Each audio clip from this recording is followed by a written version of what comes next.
कांग्रेस के प्रवक्ता है। ब्रजेंद्र जी, जिस तरह से आज चौधरी अजीत सिंह का निधन हुआ है, कांग्रेस की सरकारों में भी वो शामिल है, किसानों की आवाज को बुलंद करते रहे, और जब उनको लगा कि किसानों की आवाज, उनके मुद्दों को वो उस तरीके से नहीं रख पा रहे हैं, तो उन्होंने सरकारों से किनारा भी किया।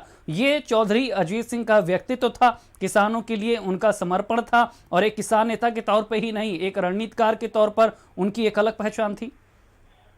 देखिए, चौधरी अजीत सिंह जी एक महान किसान राजनेता थे और विशाल परंपरा के ध्वजवाहक थे। स्वर्गीय चरण सिंह जी जो किसानों की मसीहा कहे जाते थे हमारे उत्तर प्रदेश में, विशाल विरासत को उन्होंने संभाला था और जीवन पर्यंत वो किसानों की समस्याओं को लेकर के संघर्ष करते रहे। उन्होंने कभी किसानों के मुद्दों पर कोई समझौता नहीं किया। वो लगातार 2014 तक हिंदुस्तान की पार्लियामेंट में, लोकसभा और राज्यसभा में रहे और विभिन्न सरकारों में मिनिस्टर रहे। उनकी एक स्वच्छ और ईमानदार छवि थी। ऐसे राजनेता का असमय आज चले जाना भारतीय राजनीति की अपूरणीय क्षति है, जिसे आने वाले दिनों में पूरा नहीं किया जा सकता।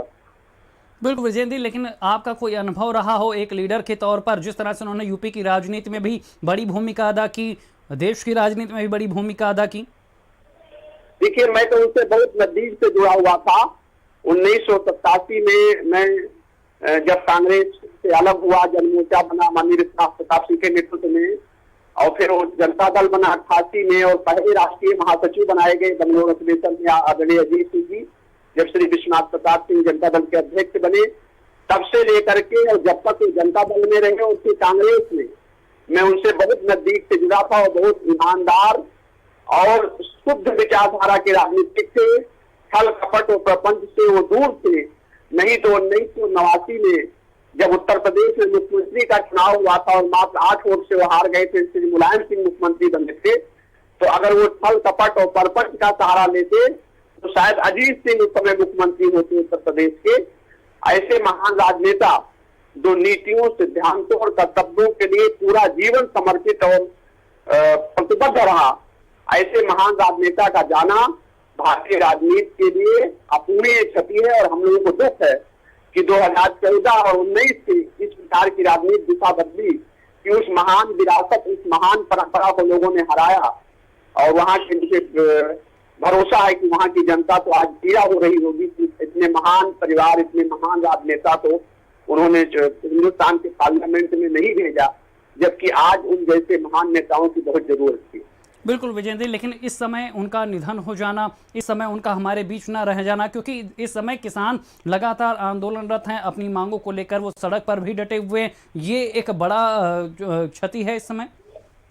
बहुत बड़ी क्षति है, क्योंकि इस समय आजादी के बाद सबसे पुरुषोत्तम सरकार है।